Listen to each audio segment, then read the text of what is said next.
新型プランターが届きました。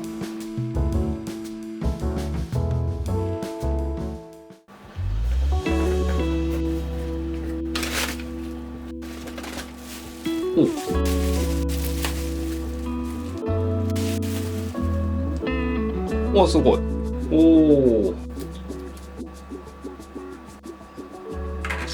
お、取れる。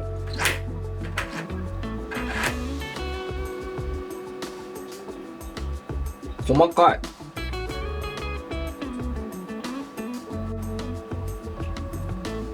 あ、ここロゴになってる。へえ、凝ってる。結構硬いです。これ 3D プリンターで作られたものなんですけど、全然わかんない。市販品みたい。こっちは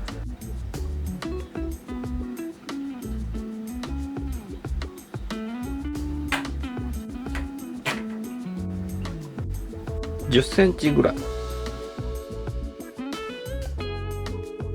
プランツデザインさんが販売されているハイグロスタンドというプランターで、湿生植物ハイグロファイトを育成するためにデザインされた 3D プリンター製のプランターですということでした。使い方としては、ここぐらいまで水に浸して、ここに用土とか水苔とかを入れて、この上に植物を植えるという使い方が想定されているそうです。プランツデザインさんの使い方はこんな感じ。これとかこれとか。特徴としては、全体がスリット構造になってるんですね。ここに全部プランター全体にわたって穴が開いてたりスリットが入ってたりして、通水性に気をつけて作られているものだそうです。実はプランツデザインさんが特許を取られていて、こういうページが見つかったんですけど、僕なりに要約すると、この特許は上の方に植物を植える層があって、下には水が溜まっている層がある。その上で下の層から上の層にパイプのようなものでつないで水を上の層に供給するという特許だそうです。直接水とは接していない。鉢には下の層とつながったパイプから給水される。なので鉢の下の通水性、通気性がとても良い環境が作れる。そういう特許だそうです。なのでこのプランター結局何かというと、鉢の下の通水性が悪いと植物がうまく育たないので、それを改善する新型のプランターということになると思います。実際ですね、いわゆる熱帯植物を育てている人の中にも、腰水管理なんだけどエアーポンプでいわゆるブクブクを動かして育てると育ちがいいので、そういう育て方をしている人もいたりします。あと野菜の水耕栽培でですね、水耕栽培って溶液に植物の根が浸かっている状態で育てるんですけど、その溶液の中にエアポンプとエアストーンで空気を送ると育ちが全然違うというのはもう明らかに証明されていて、僕も実際にやったことがあります。なのでプランターで熱帯植物など、プランツデザインさんの文脈では湿生植物、それらを育てる時に通水性が問題になるし、それを良くするとよく育つ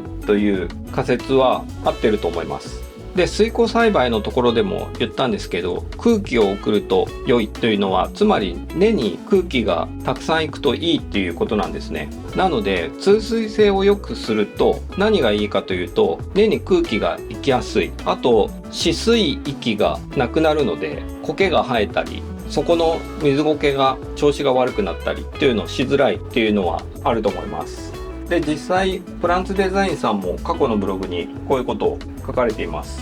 なのでここまでをざっくりまとめると、通水性が良ければいろいろうまくいく、そのためにプランターをデザインしたというので合ってると思います。例えばですけど、一般的なプランター、これでも確かにスリットは入ってるんですが、だいたいこのぐらいのもんですよね。なのでここまで広くスリットが保たれていると育ちやすいっていうのは確かにあると思います。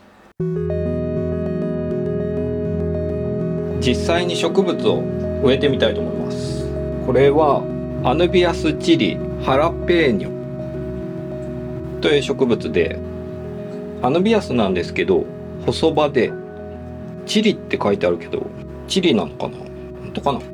ハラペーニョっていうのはメキシコ産の唐辛子の名前みたいですね。チリってチリじゃなくてチリペッパーのチリかもしれないですね。アヌビアスはアフリカなのでメキシコ産っていうことはないと思うんですけど、不思議なやつ。あんまり根が張ってない。用土はこのゼロプランツの保水性通気性に優れていると書いてあるハイドロボールの SS を使います。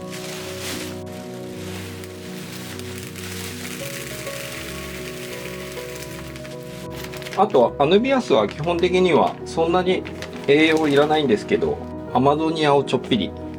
入れときます。これぐらい。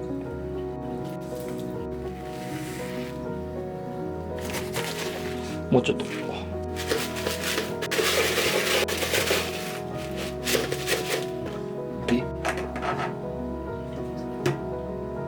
お、自立する。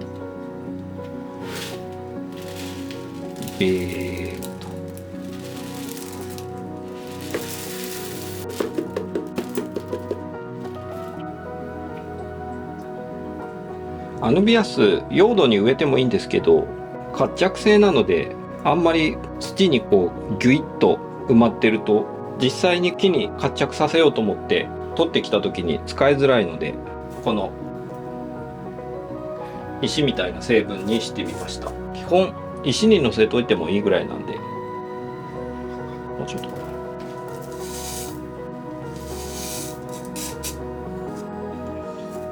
れぐらいにして、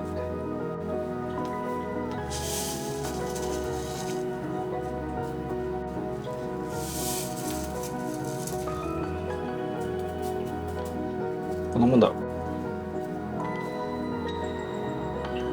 う。でこうと。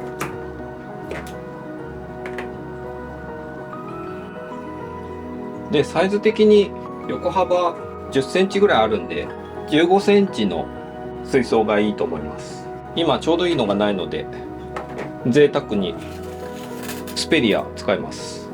15、15、20か。水位はちょっと水多いので捨てます。こんぐらいかな。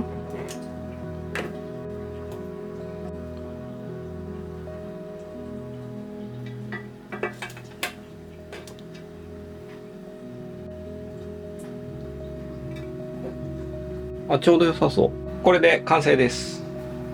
手入れとしては、プランツデザインさんは週1水替えと霧吹きをされてるみたいです。僕の場合はアヌビアスなんでほっといてもいいでしょうってことで、ライトが弱めなところにこのまま置いてみたいと思います。で、なぜこういう新しいプランターを買ったのかという話をしたいんですけど、 ADA の例えばワビクサだとかテラプレート、テラベース、このハイグロスタンド、あとは最近だとピクタのボトルプランターというのがあったりと、新しい植物の育て方が登場してきてると思ってます。それは広く見れば環境を積極的に作っていく現代パレダリウムと同じ考え方だと思っていまして、なのでこのプランターには実は前から注目していて、販売開始されたのが第1回目が4月なんですね。でそれもすぐ売り切れちゃって、今回2回目だと思うんですけど、たまたまツイートを見て変えたんですけど、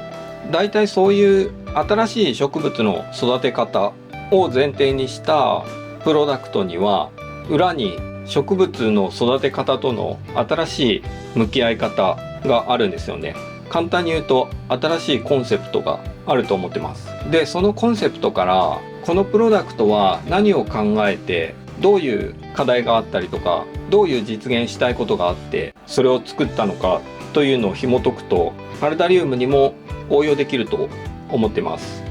例えばこのハイグロスタンドから学べることは、通気性、通水性の確保が植物には必要だっていう言われてみればそれはそうだよねというものなんですが、この考え方を抽出して、例えばパネラリウムの新しいシステムケージを作る時には下の層には見えないんだけど水が循環している、そういうシステムを作るというアイデアにつながってくると思います。なのでこういう製品と向き合う時にはこの製品が一体何を目指してどういうコンセプトで作られているのか、それを理解してその考え方の芯を掴んでプロダクトと向き合うと自分の園芸スタイル、パレダリウムのスタイルに取り入れることができると思います。なのでこういう新しい試みは大歓迎で素晴らしいなと思います。ハイグロスタンドは実はプランツデザインさんが 3D プリンターを使って自分で